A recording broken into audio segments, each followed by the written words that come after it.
There was an Asian newsagent and he used to sell the daily Irish papers. My dad used to get one every day.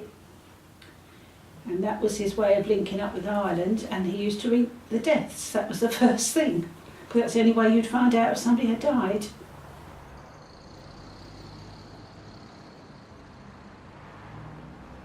Everything was very difficult. You come from Pakistan, different language, different culture, different way of life. So you come here and you see everything is opposite. We speak English, but we speak it differently. But we think we're speaking English. But we're speaking English our way. Plus, our way of thinking is vastly different to an English way of thinking. Our sense of humour is completely different.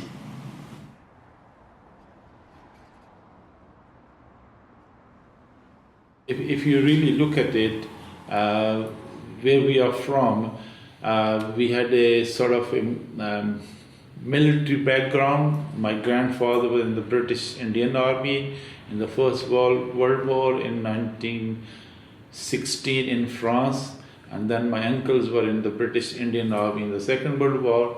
So there was sort of an English culture within our town or provinces. So when we arrived here, we couldn't speak English. So at the time, there was an international English class in John Kelly School for those boys who couldn't speak English. They were taught English separately from other boys. We quickly learned the language. Then we actually settled into our syllabus. The Irish community, when they come over here, because they were all away from home, we're very sentimental. We love our heritage, and we like to stick together.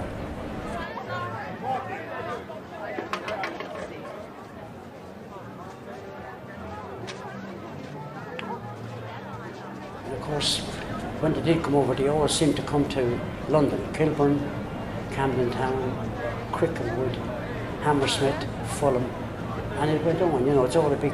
And so the Irish, although saying that, the Irish community is very small. When you start, do you know such a one? You know such a one died. Oh yeah, of course.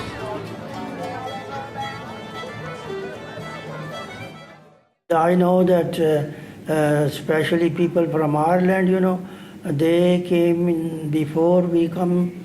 They were here, they were settled next door to everybody.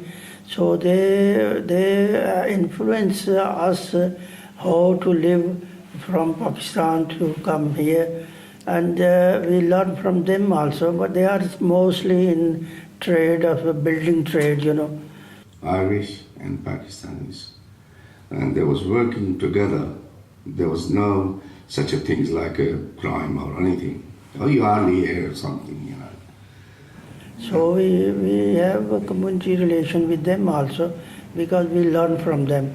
We were working with them in the building projects. So Pakistan Community Center was actually was built in 1984, and Mayor Kramat Hussain, he has helped us opening this function, this ceremony. So we used to pray here as a mosque in this center for nearly about 10 years nearly. So before we got this job from the council, freehold land, then we started building part basement, Then we moved from here to the basement and start prayer there in the basement. So that was nearly 10 years now. This rest is completed. Because it is a community work, and the community is very poor in this area. And we have spent nearly 4.5 million, and we could not get any help. We were going out also collecting money door to door, and we also go to shopkeepers and also get money from them also. We got a big gathering, big prayer on Friday every week. So we get some money collected on a Friday. So that was the only really source, otherwise. But it took nearly 35 years. And we collected 1 penny, 2 penny, 1 pound, 2 pound, hardly 5 pound, you know. But for the mighty Allah has given us, you know, this. So we have succeeded, and it's completed now.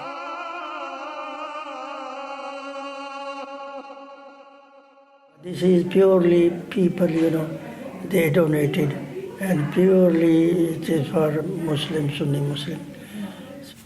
Yes, I think people from all over, at least all over North London, came to the Galtymore. That opened, I think it was the 50s, late 50s, I think it was. And it went on till, I don't know, it went on till 2000, I'd say.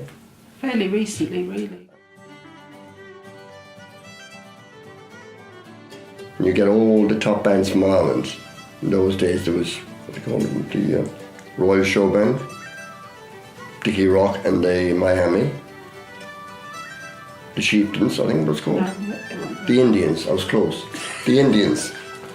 And other bands of similar stature.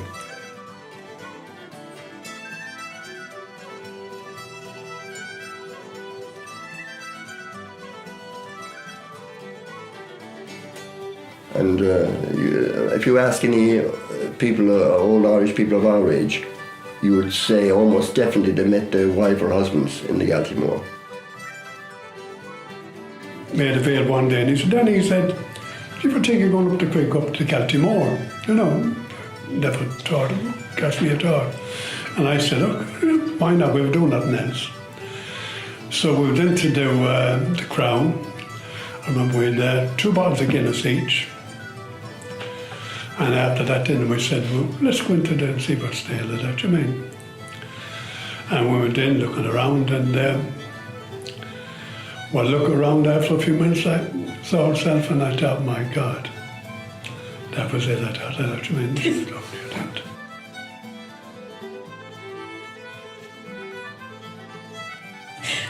It was an older man that was with them, and Who was he said to me, we had a dance, and when we came back, he stood with his friend, an older man, and the older man said to me, Jumani, your crowd come in here, and that he said, and that, you know, what way was it? It was Irish. And I said to him, sure, God almighty, everybody that's in here is Irish.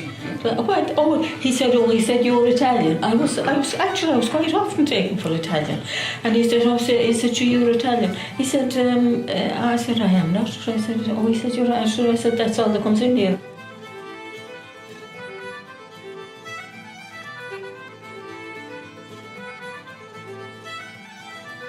They go to the Galtymore, and they were in their element then because they could dance. And you could see a guy that would be just lumbering along the road, but you see him on the floor of the Galtymore, and it was just like, you know, unbelievable. You know, and that's where they felt the most comfort, was the music and the dancing. The music and the singing and the crack, yeah, is all part of our culture. We love our music. You know. I mean, I love the gigs. I love playing. I play every weekend, you know, and I love it. I love doing it because it's not just the money. You're getting paid for something that you're enjoying, and to see the people that dancing to you and enjoying it, it's great. You know.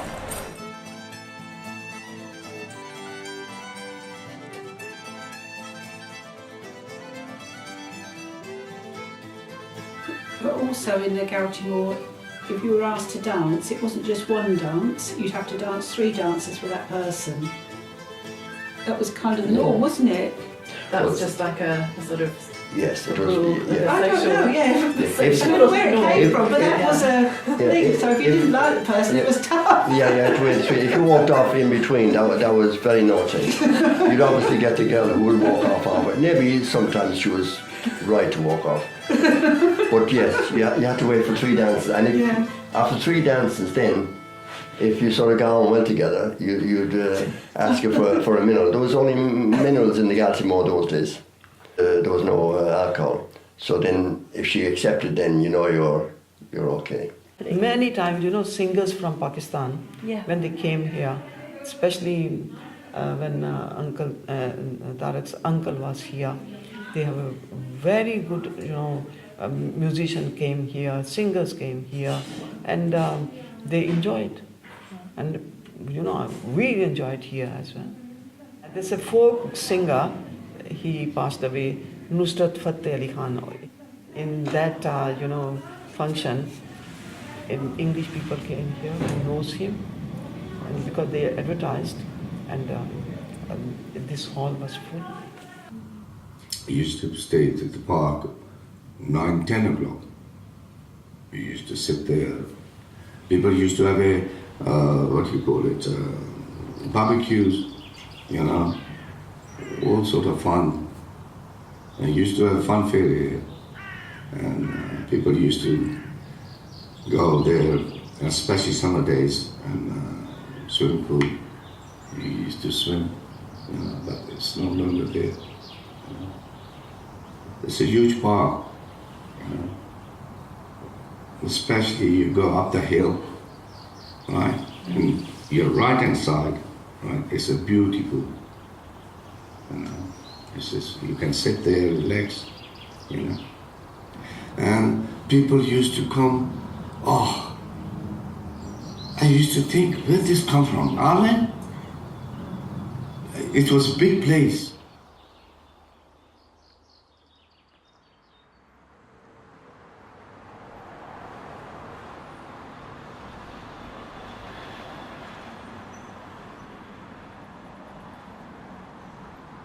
So, what words of wisdom would you share, looking back on your own experiences? What would you say to encourage young people today?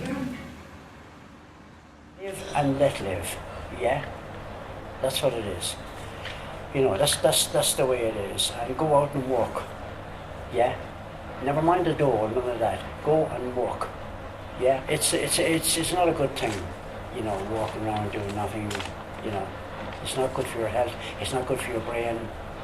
I've always worked. I'm 73 now, and I've retired, and I hate it. I hate it. That's why I love doing this, And I love going out on the weekends and playing the music. Everyone's own identity, for me, is a privilege. Because if we lose that identity, you are nothing. Even if religion, if culture, anything. And this country is a very nice country. They provide our children education, very good education. Don't lose it, I can say. Don't lose your identity, because this culture is not only one culture, it's a mixed of cultures. So everybody have a right to be on his own culture.